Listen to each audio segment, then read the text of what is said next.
안녕하세요. 마음으로 청지사 유중원입니다. 이번 시간은 청소년학 개론 제5장 청소년 상담에 대해서 같이 한번 살펴보도록 하겠습니다. 목차입니다.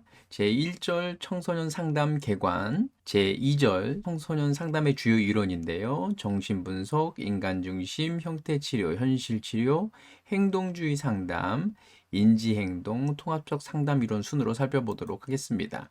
제3절은 청소년 상담의 실제, 개인 상담, 부모 상담, 가족 상담, 집단 상담, 매체 상담, 그리고 마지막으로 주요 개념 살펴보도록 하겠습니다. 청소년 상담의 학습 초점입니다. 첫 번째로 청소년 상담과 일반 상담의 공통점과 차이점을 설명할 수 있는가? 두 번째는 청소년 상담자의 자질과 역할에 대해서 설명할 수 있는가?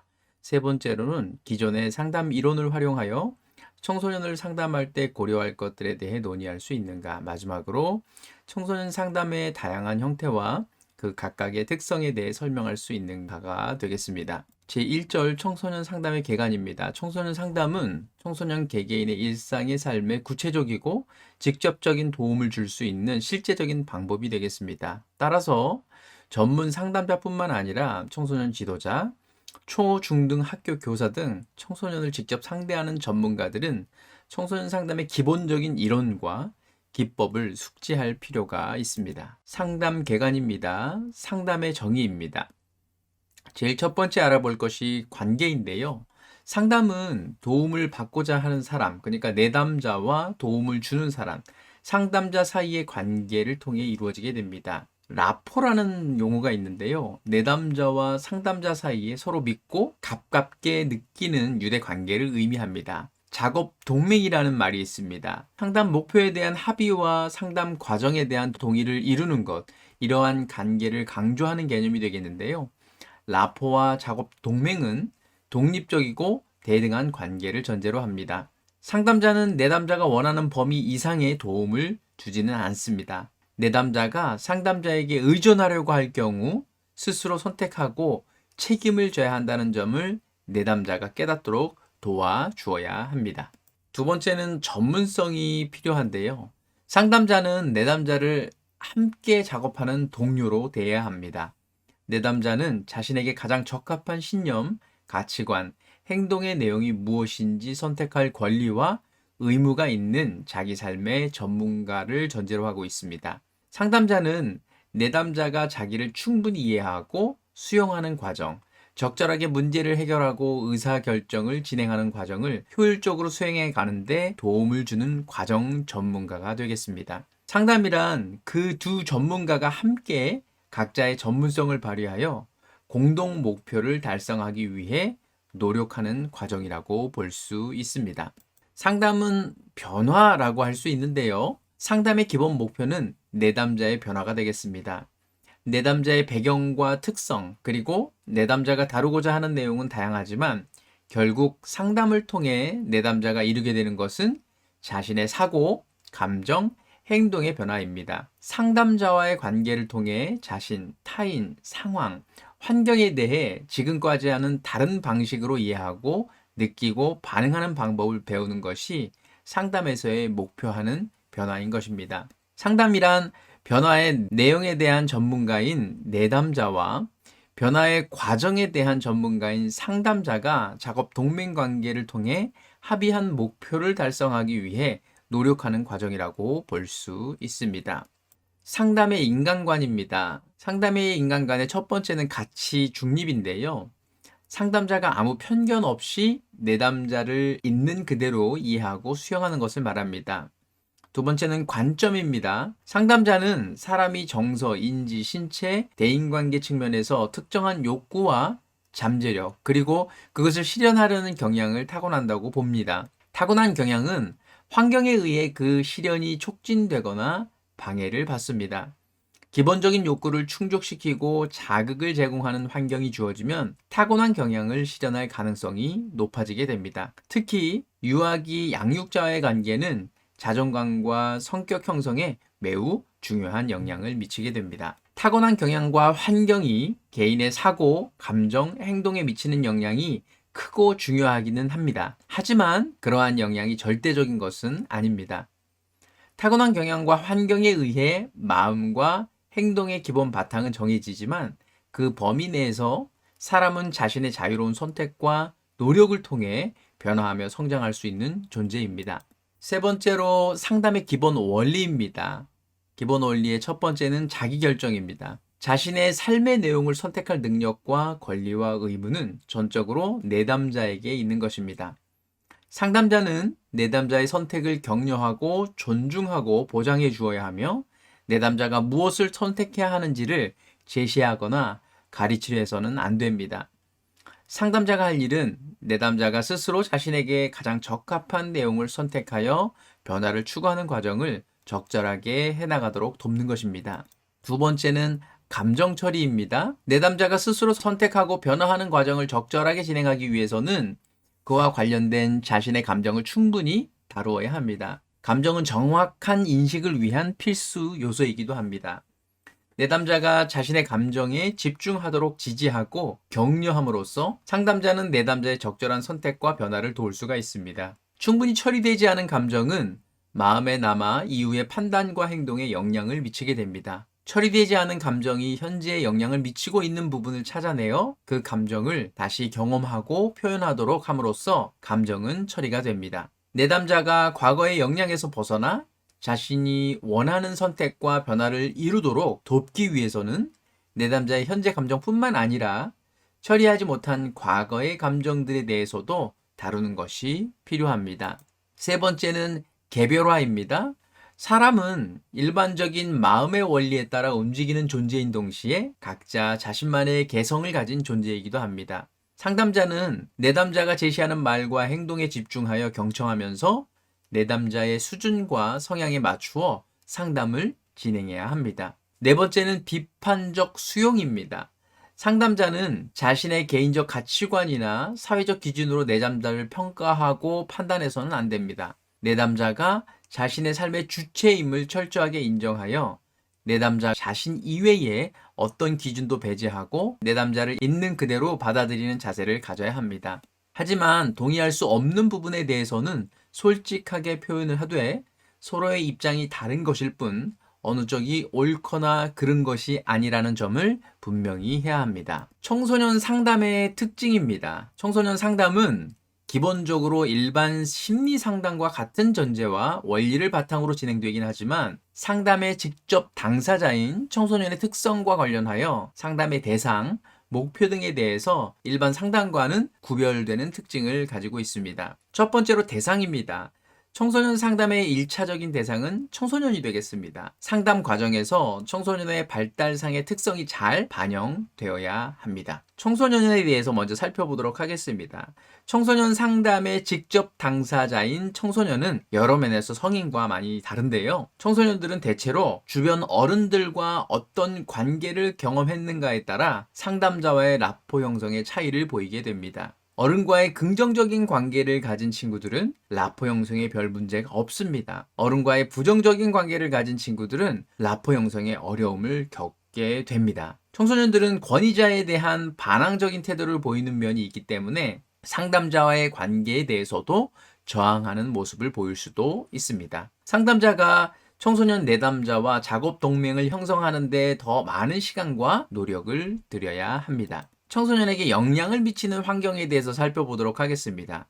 청소년은 부모, 교사, 청소년 지도자 등의 주위 사람들과 가정, 학교, 청소년 관련 기관 등의 조직으로부터 많은 영향을 받게 됩니다. 상담 시 주변 사람과 조직이 내담자에게 긍정적인 영향을 줄 수 있도록 상담, 교육, 훈련, 자문 등을 하는 것도 청소년 상담의 범주에 포함시키는 것이 바람직하다는 견해가 있습니다. 청소년 상담의 목표입니다. 일반 상담과 동일한 목표를 먼저 살펴보도록 할 건데요. 청소년 상담도 내담자가 호소하는 문제를 스스로 해결하여 사고, 감정, 행동의 변화를 이루도록 하는 것을 기본 목표로 합니다. 청소년 상담 목표의 특징을 살펴보도록 하겠습니다.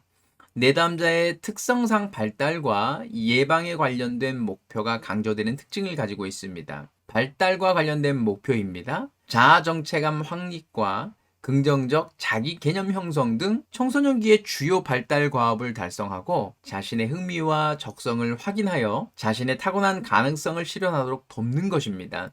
예방과 관련된 목표입니다. 대인관계 기술, 의사결정 기술 등과 같은 적응 기술 훈련을 통해 부적응과 비행 등의 문제 행동을 예방하는 것을 말합니다.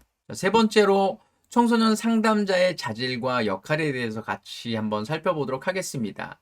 자질은 두 가지가 있는데요. 일반적인 자질과 특별한 자질입니다. 일반적인 자질은 심리 상담자에게 일반적으로 요구되는 자질을 말합니다. 특별한 자질은요, 청소년 내담자와 함께 작업하는 데 필요한 특별한 자질을 말합니다. 상담자의 자질입니다. 자, 첫 번째로 전문적 자질입니다. 심리학과 상담에 충분한 이론적 지식을 습득해야 합니다. 상담을 진행하는 기술을 익히는 것이 필요합니다. 과학적 연구 능력도 갖출 필요가 있습니다.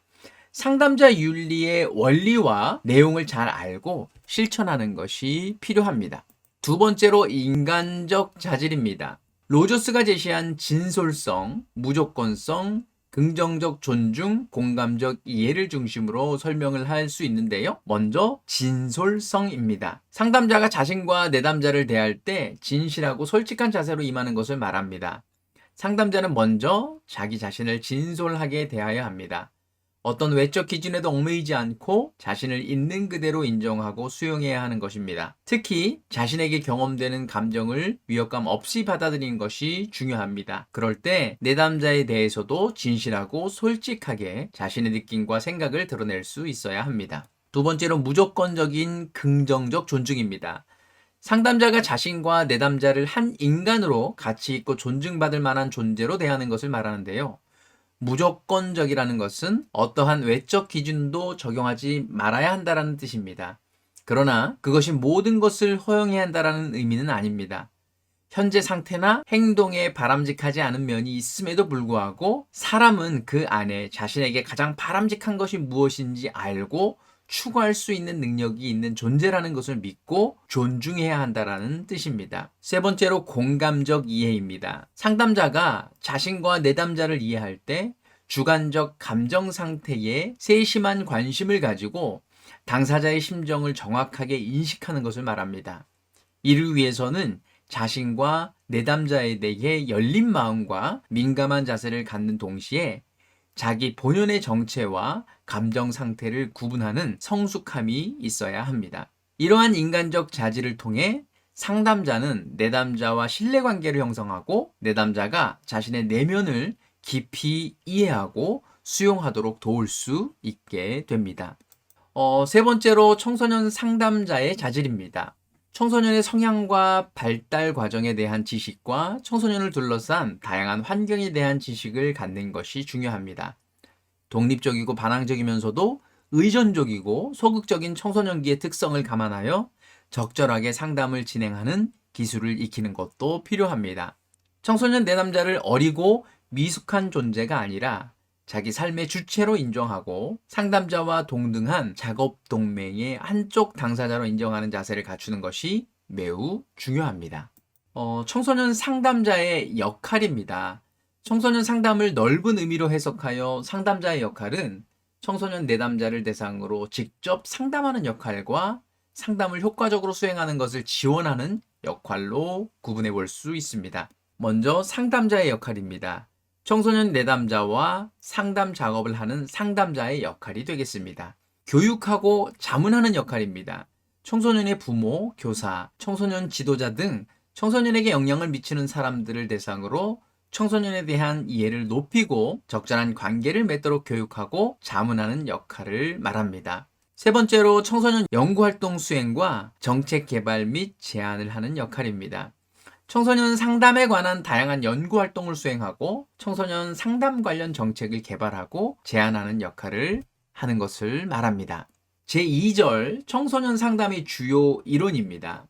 상담 이론은 인간의 마음과 행동이 움직이는 원리, 심리적 문제의 원인과 형성 과정, 바람직한 상태와 그 상태로 변화하는 데 필요한 기술 등에 대한 내용을 담고 있습니다. 여기에는 정신분석 이론, 인간중심 이론, 형태주의 이론, 현실요법, 행동주의 이론, 인지행동 이론, 통합적 이론 등이 있는데요. 먼저 정신분석 상담 이론입니다. 프로이드가 창시한 정신분석은 방대한 이론 체계와 치료 기법으로 구성되어져 있습니다. 여기에는 무의식이라는 말이 있는데요. 정신분석의 기본 이념 중에 하나, 사람에게는 자신이 인식하지 못하는 마음의 영역이 존재하며 그것이 사람의 생각, 느낌, 행동에 많은 영향을 준다는 것을 말합니다.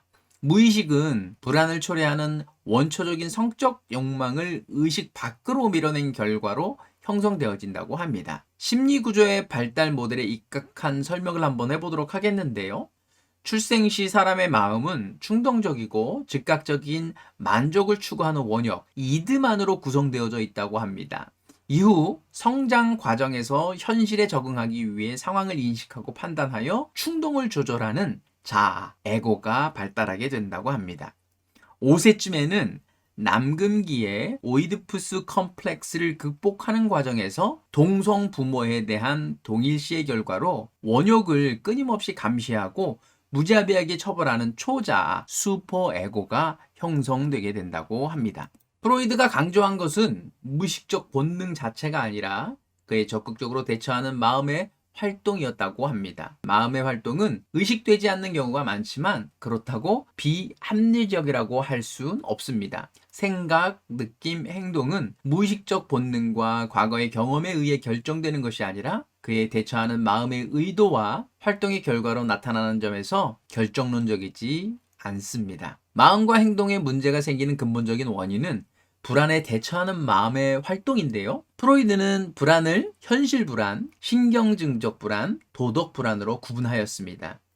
현실 불안은요, 위협적인 현실 상황에서 경험하게 되는 실제적인 불안을 말하는 것이고요. 신경증적 불안과 도덕 불안은요, 마음속에서 일어나는 원욕, 이드, 자, 에고, 초자, 슈퍼에고 사이의 갈등으로 인한 불안을 말합니다. 구강기, 학문기, 남근기로 이어지는 아동기 성격 발달 과정에서 문제가 발생할 경우 성인이 되어서도 과도한 신경증적 불안이나 도덕 불안에 시달리게 된다고 합니다. 프로이드는 특히 남근기에 주목하여 오이디푸스 컴플렉스를 극복하지 못했을 경우 초자아가 지나치게 강하거나 약하게 발달하는 것이 심리적인 문제의 근원이 된다고 보았습니다. 불안이 문제를 촉발시키는 요인이긴 하지만 더 근본적인 문제의 원인은 불안에 대처하는 마음의 활동이라고 했습니다. 불안이 느껴지면 사람의 마음은 그로 인한 불편함과 고통을 피하기 위해 여러 가지 노력을 하게 되는데요. 자아가 동원하는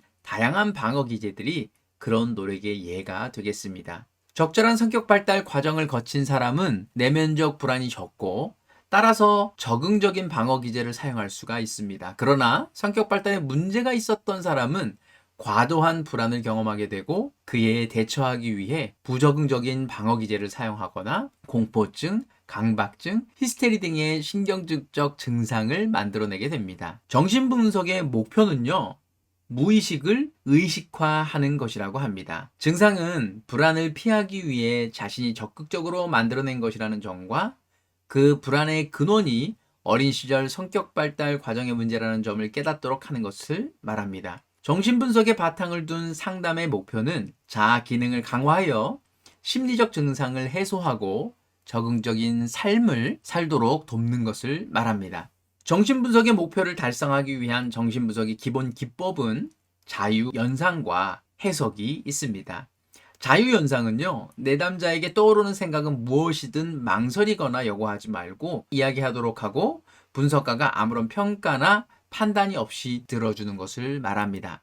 해석은요, 해석의 대상은 자유연상을 통해 드러난 내담자의 기억, 꿈의 내용, 내담자가 과거 중요한 인물과의 관계를 상담자에게 전이하는 내용, 상담자에 저항하는 내용 등이 되겠습니다. 이를 통해 자신이 어떻게 불안에 대처하기 위해 자신도 모르게 노력하는지, 그것이 어린 시절 성격 발달 과정의 문제와 어떻게 연관되는지를 깨닫도록 하는 것입니다. 해석의 과정은 반복적으로 이루어지며 현재 여러 가지 상황에 적용하는 훈습 과정을 통해 적응 능력을 증진시키게 됩니다. 정신분석은 많은 시간이 걸리는 과정이므로 상담에 그대로 적용하기는 어렵습니다. 그러나 내담자가 원하는 대로 이야기하도록 하고 상담자는 평가하지 않고 경청하는 것, 문제를 통해 내담자가 의도하는 바와 과거 경험과의 관련성에 대해 관찰하도록 하는 것 등은 상담에 활용이 가능합니다. 프로이드는 청소년기에 대한 별다른 관심을 갖지 않았었습니다. 청소년기를 따로 구분하지 않고 사춘기 이후에는 리비도 에너지가 직접적인 성행위와 관련된 신체 부위에 집중하여 평생 지속된다고 보아 성기기라고 불렀습니다. 그러나 안나 프로이드 등을 비롯한 여러 정신분석학자들이 청소년기의 특성을 연구하고 청소년에 대한 정신분석을 시도하였습니다. 안나 프로이드는 청소년기를 잠재기의 평온한 시기 이후에 찾아오는 예측 불능과 불확실성으로 혼란을 겪는 시기라고 이야기했는데요. 이러한 청소년기의 특성이 성인으로서의 안정된 성격을 형성하기 위해 필요한 자연스러운 상태인 것이라고 이야기했습니다.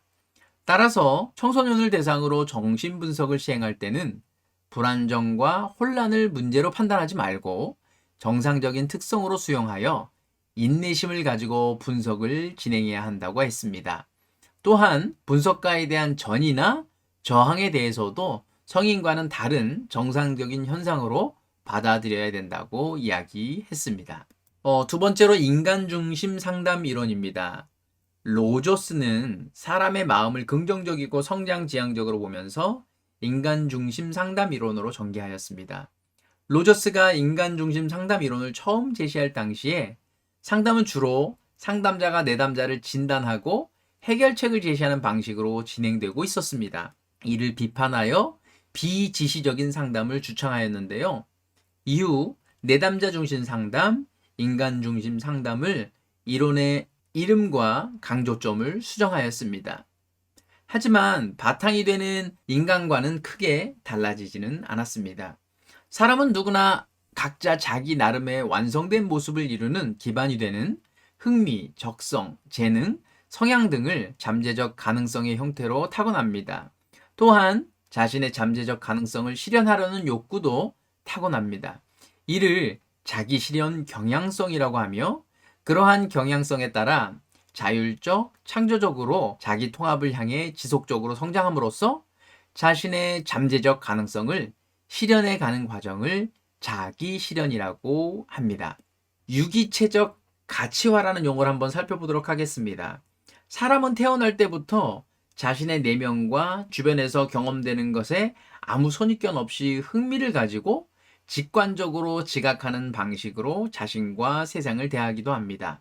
유기체적 가치화를 통해 자신이 타고난 잠재적 가능성과 자아 실현의 경향성에 부합하는 경험은 긍정적으로, 부합하지 않는 경험은 부정적으로 지각하게 됩니다. 긍정적 존중 욕구입니다. 사람이 타인으로부터 인정과 사랑을 받고자 하는 욕구인데요. 부모가 아이를 아무 조건 없이 있는 그대로 수용하는 자세로 대한다면 아이는 유기체적 가치화 과정에 따라 자신의 타고난 성향을 확인하고 실현해 가게 됩니다. 그러나 부모가 자신의 기대나 사회적 기준에 부합하는 경우에만 아이를 인정해주면 아이는 부모의 사랑을 받기 위해 자신이 타고난 성향이 아니라 부모가 제시해 주는 기준에 맞추어 살아가게 됩니다. 로저스는 사람이 주관적으로 자신과 주변을 구성하는 존재라고 보고 그 핵심을 자기라는 개념으로 제시하였습니다. 자기는 실제 자기와 이상적 자기로 구분이 되는데요. 실제 자기는요, 자신의 타고난 성향이 잘 반영된 자기 개념을 말합니다. 이상적 자기는요, 부모의 기대나 사회적 기준이 반영된 왜곡된 자기를 말합니다. 자신의 타고난 잠재적 가능성을 잘 반영한 자기 개념을 형성하여 자기를 실현해 나가는 것이 성숙한 사람의 모습입니다. 이러한 사람을 충분히 기능하는 사람이라고 이야기합니다. 충분히 기능하는 사람은 의식적 판단보다는 신체적, 정서적, 직관적 경험을 신뢰하며 그것을 수용하여 자기 실현을 위해 활용하는 사람을 말합니다. 또한 어떤 외적 기준에도 매이지 않고 다양한 가능성을 자유롭게 인식하고 선택하며 그에 대해 책임을 지는 사람을 말합니다. 인간중심 상담 이론은 심리적 문제의 근원이 실제 자기와 이상적 자기의 불일치에 있다고 이야기합니다. 즉, 유기체적 가치와 과정을 통해 타고난 성향을 잘 반영하는 자기 개념을 형성하지 못하고 부모의 사랑을 받을 수 있는 조건에 따라 자기 개념을 형성하게 되면 자기 내면의 경험과 자기 개념의 차이를 나타내게 됩니다.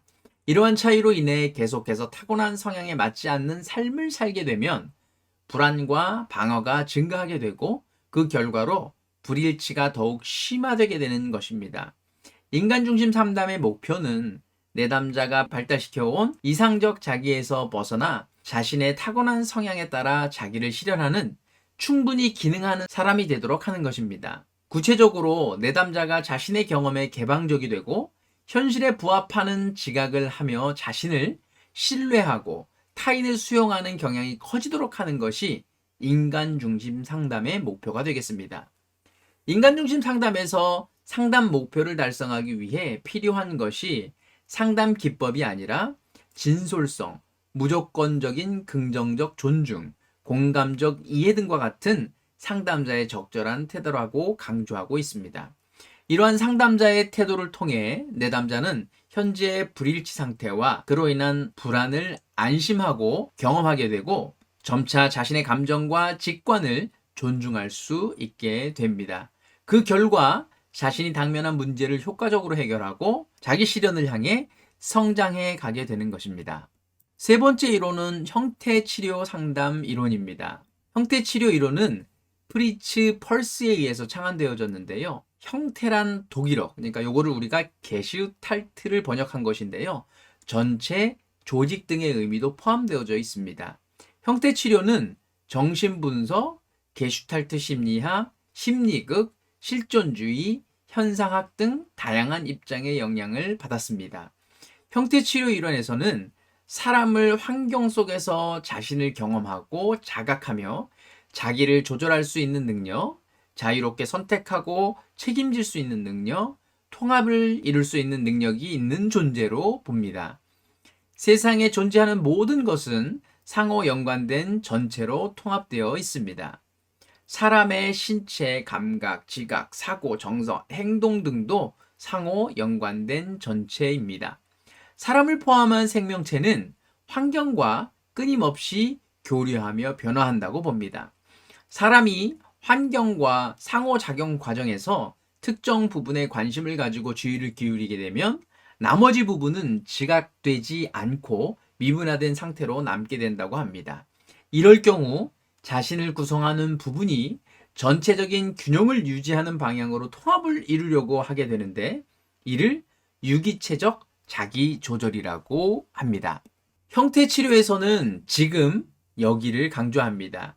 현재 이 순간을 충분히 경험하고 인식하면서 통합된 상태로 살아가는 과정이 중요하다고 여깁니다. 이 과정에서 환경과 신체적, 감각적 접촉을 포함한 효과적 접촉을 통해 자신의 개성을 잃지 않으면서도 환경과 상호작용을 할 수 있을 때 변화와 성장이 가능하다고 여깁니다. 형태치료에서는 사람이 전체로 현재를 충분히 경험하지 못하고 과거와 일부분에 얽매여 불균형 상태에 있는 것을 문제의 원인으로 봅니다. 과거에 자각하지 못한 경험이나 표현하지 못한 감정으로 인해 현재 환경과의 효과적인 접촉을 방해받게 됨으로써 자유롭고 통합된 존재로 살아가지 못하게 되고 신체는 에너지의 흐름이 차단되어 경직되거나 위축되게 된다고 여기고 있습니다. 내담자가 현재 자신과 환경을 충분히 접촉하여 통합된 인격을 형성함으로써 독립적이고 책임감 있는 실존적 존재가 되도록 하는 것이 형태 치료의 목표가 되겠습니다. 이를 위해 신체적, 정서적 경험에 대한 각성 수준을 높이는 것, 자신의 행동에 책임을 지고 자신의 삶에서 주도권을 행사하도록 하는 것, 타인의 권리를 존중하는 동시에 자신의 욕구를 충족하는 방식을 배우도록 하는 것이 추구되고 있습니다.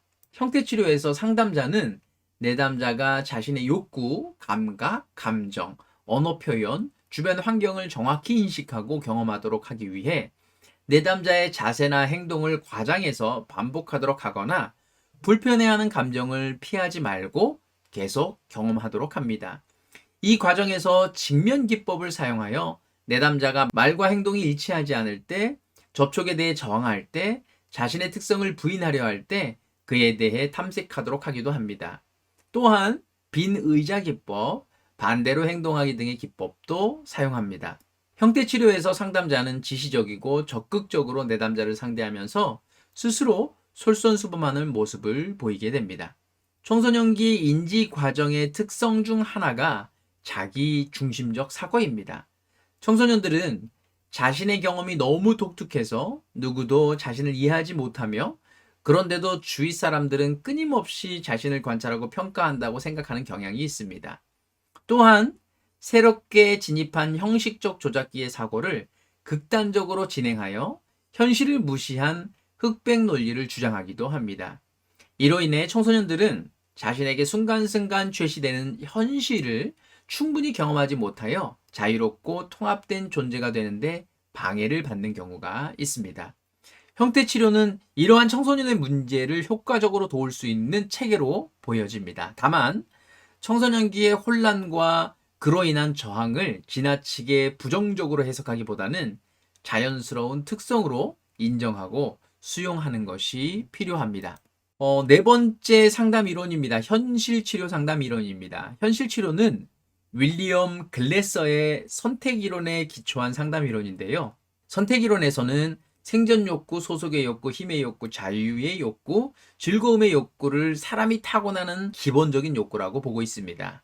사람은 각자 다양한 행동을 통해 욕구를 충족하기 위해 노력을 합니다. 행동은 활동, 생각, 감정, 신체 반응으로 구성되는데, 그중 활동과 생각은 직접 선택이 가능한 영역이고, 감정과 신체 반응은 활동과 생각의 영향을 받는 영역이 되겠습니다. 사람의 모든 행동은 욕구를 충족하기 위한 최선의 시도이며 전적으로 자신의 선택에 따라 진행되게 됩니다.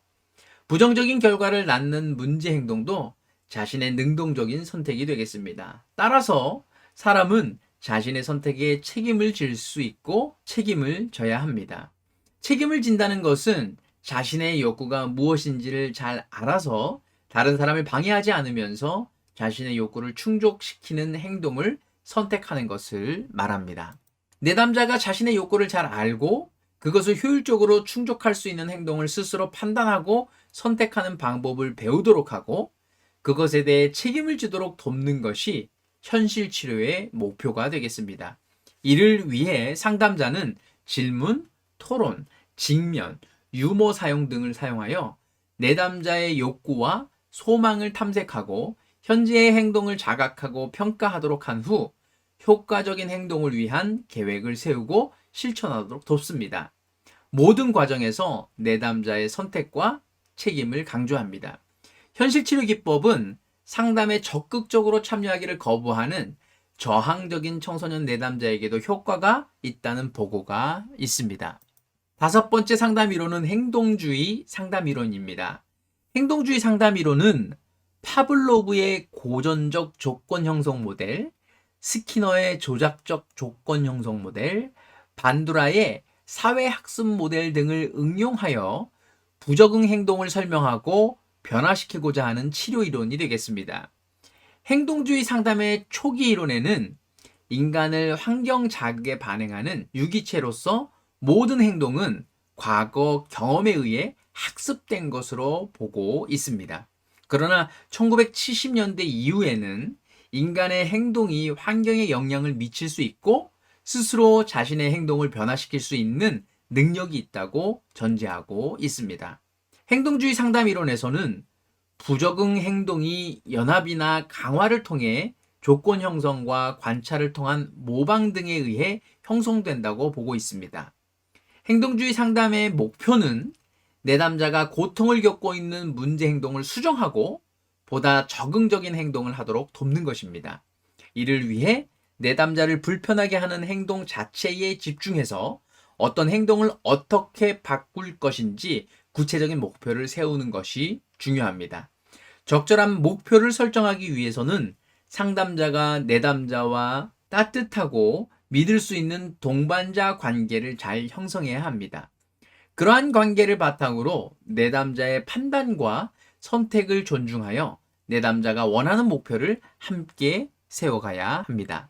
행동주의 상담을 진행하기 위해서는 적절한 상담 관계를 형성하고 내담자가 문제라고 느끼는 행동과 내담자가 처한 환경을 구체적으로 파악해야 합니다. 이를 바탕으로 내담자가 달성하고 싶어 하고 달성할 수 있다고 판단하는 행동 변화와 목표의 우선순위를 중심으로 구체적인 목표에 합의해야 합니다. 체계적 중간법, 이완훈련, 홍수법, 행동조성, 모델링 등 다양한 치료 기법을 적용하여 내담자가 목표를 달성할 수 있도록 도와야 합니다. 이 과정에서 상담의 결과에 대해 지속적으로 평가하여 보완할 점들이 있다면 보완해야 합니다. 최종적으로 상담 목표가 달성되었다고 내담자와 상담자가 동의하면 그동안의 학습 효과를 정리하여 내담자가 장래에 새로운 문제 행동을 하게 될 때 활용할 수 있도록 하는 과정을 거쳐 상담을 종결하게 됩니다. 행동주의 상담에서는 청소년이 고통을 겪는 구체적인 행동을 변화시키도록 도움을 줌으로써 청소년 내담자가 단기간 내에 구체적인 효과를 경험하도록 도와주는 효과를 기대할 수 있습니다. 또한 청소년의 행동을 내담자의 기준으로 평가하거나 판단하지 않고 청소년 자신이 스스로 그 적합성을 판단하여 자신에게 이익이 되는 행동 목표를 세우도록 함으로써 청소년이 자신의 삶을 주도하도록 도울 수가 있습니다. 6번째 상담 이론은 인지행동 상담 이론입니다. 인지행동 상담 이론에서는 합리적 생각과 적절한 판단의 중요성을 강조합니다. 또한 그러한 생각과 판단을 실천함으로써 옮기는 행동을 촉진하고자 합니다. 대표적인 인지행동 상담 이론은 알버트 앨리스의 합리적 정서적 정서 행동 치료가 있습니다. 합리적 정서 행동 치료입니다. 생각을 감정과 행동의 원인이라고 봅니다. 같은 일에 대해서도 어떠한 생각을 가졌느냐에 따라 그 일에 대한 반응이 달라진다는 것입니다. 예를 들어 시험에서 낮은 점수를 받은 경우 합리적인 신념을 가진 사람은 다소 실망스러워하는 정도로 반응하겠지만 비합리적인 신념을 가진 사람은 과도한 좌절감을 느끼게 됩니다. 부적응적인 반응을 낳는 비합리적인 신념은 무언가가 꼭 어때야 한다라는 당위성, 거기에서 벗어나면 큰일이다 라는 과장성, 돼야 하는 대로 되지 않은 것은 내가 못나서이거나 다른 사람이 문제가 있어서다 라는 비하성, 당위에서 벗어난 일은 참을 수가 없다는 낮은 인내성 등이 특징이 있습니다. 앨리스는 사람이 합리적인 사고를 통해 적응적인 삶을 살 수 있는 능력을 타고나기도 하지만 비합리적인 사고를 하는 경향도 동시에 타고난다고 보았습니다. 합리적 정서 행동 치료에서는 모든 부적응 행동이 비합리적 신념으로 인해 나타난다고 봅니다. 따라서 비합리적 신념을 파악하고 합리적 신념으로 바꾸는 것이 상담의 목표가 되겠습니다. 선천적 경향에 따라 나타나는 비합리적 신념을 바꾸기 위해서는 상담자가 상담 과정에 적극적으로 개입하여 내담자를 교육하고 비합리적 신념을 확인하여 근거 없는 것임을 깨닫도록 하고 합리적인 신념을 갖도록 돕는 것이 필요합니다. 이를 위해 내담자의 신념이 논리적이지 않고 실제적인 근거가 없고 실용적이지도 않다는 것을 깨닫도록 하는 논박 기법을 사용하기도 합니다. 또한 독서, 일기 쓰기 등의 과제를 부과하며 구체적인 행동 변화를 위한 과제도 부과합니다. 청소년기는 인지 발달 단계 중 형식적 조작기가 시작되는 시기로 논리적 사고가 가능할 뿐 아니라 새로운 사고 능력을 활용하려는 성향이 강합니다. 따라서 부적응 행동의 원인이 되는 비합리적 신념을 파악하려는 논리적으로 평가하고 수정하는 것을 강조하는 합리적 정서 행동 치료 기법은 청소년 내담자에게 적합한 면이 있습니다. 더욱이 상담자가 적극적이고 지시적으로 개입하는 합리적 정서 행동 치료의 특성은 성인에 비해 소극적으로 상담에 임하는 경향이 있는 청소년 내담자를 돕는 데 도움이 될 수 있습니다. 마지막 7번째로 통합적 상담 이론입니다. 어떤 이론도 복잡한 인간의 마음과 행동을 완벽하게 설명한 만큼 종합적이지는 않습니다. 또한 내담자마다 성향과 문제가 다양하기 때문에 어느 한 가지 이론을 모든 내담자에게 적용할 수는 없습니다. 따라서 상담자 각자가 여러 이론의 장점을 통합하여 활용하는 통합적 접근이 필요합니다.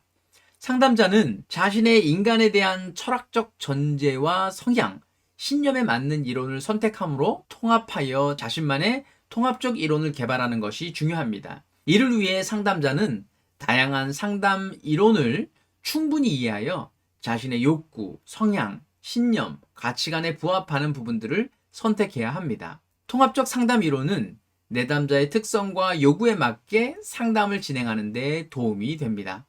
청소년 상담자는 자신에게 맞으면서 동시에 청소년을 이해하고 돕는데 적합한 이론들을 선택하여 자신만의 통합적인 청소년 상담 이론을 구성하는 것이 중요하다 하겠습니다. 제3절 청소년 상담의 실제입니다. 상담자는 내담자와 관계를 맺고 함께 설정한 목표를 달성하기 위해 전문적 기술을 사용하여 내담자를 돕게 되는데요. 상담자의 이론적 배경에 따라 다양한 상담 기법이 사용되기도 하지만 모든 상담 과정에 공통적으로 적용되는 기본 기술도 있습니다. 또한 상담은 형태와 문제 유형에 따라 여러 종류로 구분되기도 합니다. 청소년 상담의 유형은 개인 상담, 부모 상담, 가족 상담, 집단 상담, 그리고 매체 상담이 있습니다. 첫 번째로 청소년 개인 상담을 살펴보도록 하겠습니다. 개인 상담에서 공통적으로 사용하는 기본 기법인 주의 집중, 경청, 재진술, 질문, 감정 반영 등이 있습니다. 먼저 주의 집중입니다. 상담자가 내담자에 대한 관심과 존중의 마음을 몸의 자세와 행동으로 표현하는 기법을 말합니다. 상담자는 내담자를 향해 몸의 방향을 정면으로 마주대야 합니다. 팔다리는 꼬지 말고 탁자, 노트, 외투, 모자 등 내담자와의 사이를 가로막는 물건이나 복장은 피해야 합니다. 앉은 자세에서 내담자 쪽으로 상체를 약간 기울이고 눈은 내담자의 눈을 적절히 마주치는 것이 좋습니다. 몸에서 긴장을 풀고 자연스럽게 편안한 자세를 취합니다. 상담 시간 동안 항상 이런 자세를 취해야 하는 것은 아니지만 기본적으로 이런 자세를 통해서 내담자는 상담자가 자신에게 관심과 애정을 가지고 있고 내담자의 이야기를 진지하게 들어줄 것이라는 믿음을 가지게 됩니다. 두 번째로 경청입니다. 상담자가 내담자의 말과 행동으로 표현하는 것 중 중요한 것들을 선택적으로 귀 기울여 듣는 기법이 되겠습니다. 상담자는 내담자가 표현하는 것뿐만 아니라 표현하지 않거나 못하는 것에 대해서도 관심을 가져야 합니다.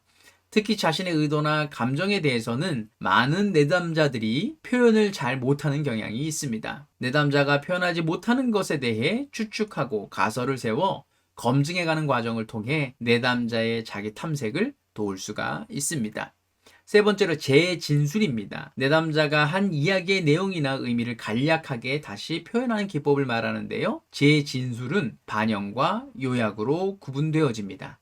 먼저 반영은 내담자의 이야기 중 내담자가 탐색을 더 진행할 필요가 있다고 상담자가 판단하는 특정 내용을 다시 말해주는 것입니다. 요약은 회기를 끝내거나 한 가지 주제를 마무리할 때마다 내담자가 그동안 한 이야기들을 간단히 정리해 주는 것이 되겠습니다.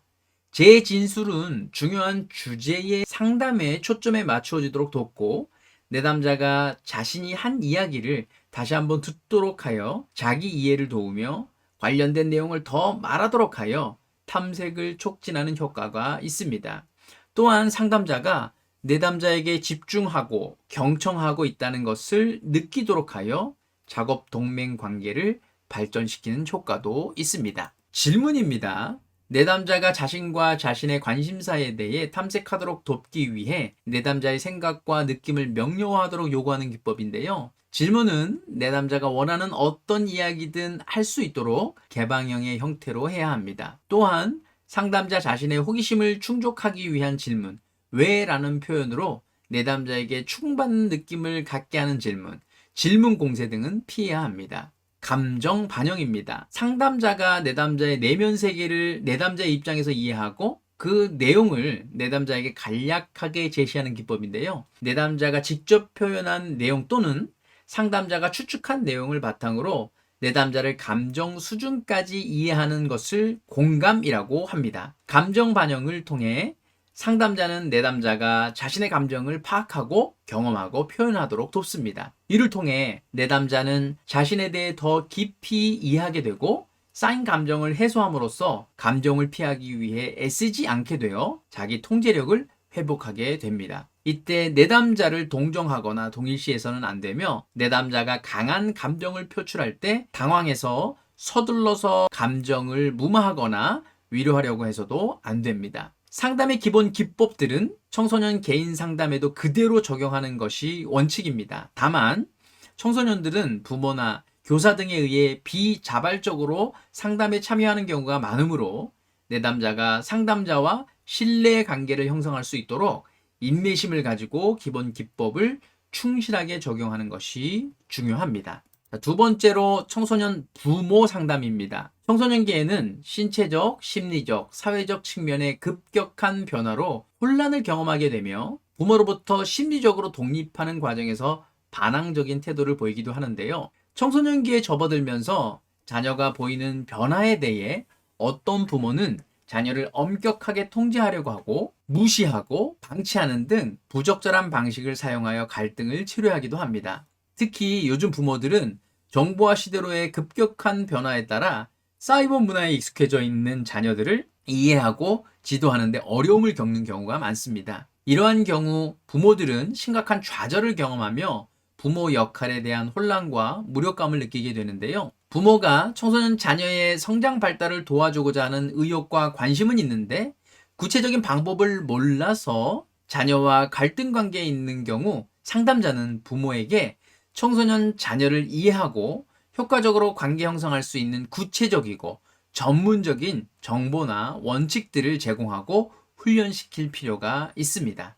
이를 부모 교육이라고 합니다. 부모 교육을 위한 프로그램을 잠깐 살펴보겠는데요. 부모 효율성 훈련 PET, 효율적 부모 역할을 위한 체계적 훈련 STEP, 적극적 부모 역할 훈련 APT 등과 같은 체계화된 교육 과정들이 있습니다. 이런 프로그램들은 자녀에 대해 이해와 공감 기술, 자녀와의 대화 및 관계 증진 기술 등으로 구성되어져 있는데요. 주로 미국에서 개발된 것이어서 우리나라의 부모 자녀 관계에 적용하기에는 한계가 있을 수 있습니다. 때로는 청소년 내담자의 문제가 부모의 문제로 인해 발생되는 경우도 있습니다. 부모 자신이 해결하지 못한 심리적 문제를 가지고 있거나 부부 불화, 실직 등 적응상의 문제를 겪게 되면 그것이 청소년 자녀에게 영향을 미쳐 부적응 행동을 초래할 수도 있습니다. 이런 경우 청소년을 대상으로 한 상담뿐만 아니라 문제를 가진 부모에 대한 개인 상담 또는 부부 상담이 동시에 이루어져야 합니다. 세 번째로 청소년 가족 상담입니다. 가족 상담에서는 기본적으로 가족 구성원 각자가 아니라 가족 자체를 기본 단위로 봅니다. 가족은 구성원 간의 유기적 상호관계로 구성되는 체계를 말하는데요. 따라서 가족 상담에서는 개인이 겪는 문제를 그 자체로 독립적인 것이 아니라 가족 체계 전체의 문제가 반영되어 나타난 결과로 보고 가족 구조와 관계를 변화시키기 위해 노력하게 됩니다. 가족 상담의 목표는 가족 전체가 각자의 역할과 기능을 제대로 수행하도록 하여 가족 자체가 기능적이 되어 그 결과로 구성원 각자가 적응적이게 되도록 돕는 것입니다. 기능적인 가족의 특성과 그것을 이루는 방법에 대해서는 이론마다 강조점이 다르게 됩니다. 보웬의 다세대 이론에서는 가족 구성원 각자가 분화되어 명확한 경계선을 갖는 것이 중요하다고 봅니다. 이를 위해 상담자와 부모가 치료적 삼각관계를 형성하여 가족 체계에 변화를 줌으로써 역기능적 가족의 폐쇄적 관계를 개방하여 문화 수준을 높이는 노력을 하게 됩니다. 세티어의 의사소통 이론은 가족 내의 규칙이 분명하게 표현되면 서로 융통성이 있고 변화 가능해야 한다는 점을 강조합니다. 이를 통해 가족 구성원의 각자가 두려움 없이 자신의 생각과 느낌을 드러낼 수 있게 된다는 것입니다. 상담자는 가족 구성원들이 역기능적 의사소통 유형과 숨겨진 가족 규칙을 탐색하여 명료함으로써 개방적 의사소통 능력과 자존감을 향상시키고자 합니다. 미누친의 구조 이론에서는 적절하고 융통성 있는 구성원 간의 경계선, 명확히 규정된 권력 구조와 규칙의 중요성을 강조합니다. 가족은 경계선으로 구분된 다양한 하위 체계로 구성되게 된다고 합니다. 상담자는 가족 구성원들이 각 하위 체계들의 역할과 경계선, 그 사이의 권력 구조를 인식하고 그것을 재구성하기 위해 적극적으로 개입하게 됩니다. 청소년 자녀는 가족의 일원으로서 다른 가족 구성원과의 유기적 관계 구조 속에서 가족 체계의 영향을 받는 존재인 동시에 구성원 개개인과 가족 체계 전체에 영향을 미치는 존재이기도 합니다. 그러므로 청소년 개인의 문제를 정확히 파악하여 적절히 대처하기 위해서는 청소년 자신뿐만 아니라 청소년이 속한 가족 전체를 대상으로 상담을 진행하는 것이 필요합니다. 자, 네 번째로 청소년 집단 상담입니다. 집단 상담은 1명에서 2명의 지도자와 10명 내외의 집단원이 예방적 또는 성장과 관련된 목적을 달성하기 위해 함께 노력하는 상담 활동을 말합니다. 집단 상담에서는 참가자들이 서로에게 이해와 지지를 제공함으로써 각자가 자신을 탐색하는 동시에 소속감을 바탕으로 다른 사람과 친해지고 배려하는 동시에 솔직하게 자신의 생각을 드러내는 방법을 배우도록 돕습니다. 집단 상담을 통해 참여자들은 자신이 다른 사람들과 관계를 맺는 방식에 대해 살펴보고 보다 효과적인 대인관계 기술을 학습할 수 있습니다. 집단 상담을 통해 참가자들은 각자 자신이 어떤 존재가 되고 싶어 하는지와 그런 존재가 되지 못하도록 방해하는 것이 무엇인지를 파악할 수 있습니다. 집단 상담이 효과를 얻기 위해서는 참가자들이 구체적인 기대, 집단에 대한 소속감과 책임감을 가지는 것이 필요합니다. 참가자 사이에 서로를 존중하고 신뢰하며 자신을 솔직하게 드러내고 타인의 이야기를 경청하는 것도 중요합니다. 또한 행동 변화를 촉진하는 적당한 갈등, 경쟁, 불만 등의 창조적 긴장 상태도 필요합니다. 집단 상담은 청소년들에게 적합한 형태의 상담이 되겠습니다. 청소년기의 혼란과 위기로 인한 갈등의 고통을 또래에게 표현하는 기회를 갖게 하고 자신의 가치관을 확인하고 수정하도록 돕습니다. 또한 집단 내 상호작용을 통해 의사소통 기술을 습득하고 자신을 깊이 이해하며 자신을 수용하는 과정을 또래들과 함께 해 나갈 수 있도록 합니다. 5번째로 청소년 매체 상담입니다. 매체 상담은 상담자와 내담자가 직접 대면하지 않고 매체를 통해 진행하는 상담을 말합니다. 매체 상담의 대표적인 형태는 전화 상담과 사이버 상담이 있습니다. 매체 상담은 내담자가 자신을 드러내지 않는 상태에서 시간과 공간의 제약을 받지 않고 진행되는 특성이 있습니다. 이러한 특성은 자신의 어려움을 드러내고 도움을 청하는 것을 불편하게 느끼는 청소년들에게 상담에 좀 더 쉽게 접근하게 하는 요인이 됩니다. 또한 청소년들은 새로운 매체를 통한 의사소통에 친숙하고 개방적인 경향이 있으므로 매체 상담은 청소년을 대상으로 활용 가능성이 높은 상담의 형태가 되겠습니다. 따라서 최근 급속하게 발달하고 있는 인터넷과 이동통신 기술을 활용한 다양한 매체 상담 방식을 개발하여 청소년 상담에 적용할 필요가 있겠습니다. 익명성과 시공간 초월성이라는 매체 상담의 특성은 내담자의 접근을 용이하게 하는 장점인 동시에 대면 상담에 비해 상담자와 내담자가 서로 충분히 이해하며 인격적 관계를 형성하기 힘들게 하는 단점으로 작용하게 되기도 합니다. 그러므로 매체 상담의 장점을 살리고 단점을 보완하기 위한 노력이 필요합니다. 청소년 매체 상담은 유선전화, 인터넷 게시판, 온라인 채팅, 이메일 등을 통해 주로 이루어져 왔는데 청소년들의 접근성을 높이기 위해 청소년들이 많이 사용하는 휴대전화, 문자 메시지, 온라인 게임 등 새로운 기술을 활용한 상담 방식을 계속 개발해내는 것이 중요합니다. 또한 치료적 관계를 통한 깊이 있는 상담이 필요한 경우 대면 상담 서비스를 연결해 줄 수 있도록 다양한 대면 상담 서비스와의 연계 체제를 강화해야 합니다. 자, 이제 마지막으로 주요 개념입니다. 작업 동맹, 상담 윤리, 진솔성, 무조건적 긍정적 존중, 공감적 이해, 주의 집중, 경청, 재진술, 질문, 감정 반영 등입니다. 자, 오늘은 제5장 청소년 상담에 대해서 같이 한번 살펴봤는데요. 청소년 지도사로서, 청소년 지도자로서, 그리고 학교 선생님으로서 청소년 상담의 전반적인 개념을 좀 이해할 수 있는 좋은 계기가 되었으면 좋겠습니다. 끝까지 경청해 주셔서 감사합니다.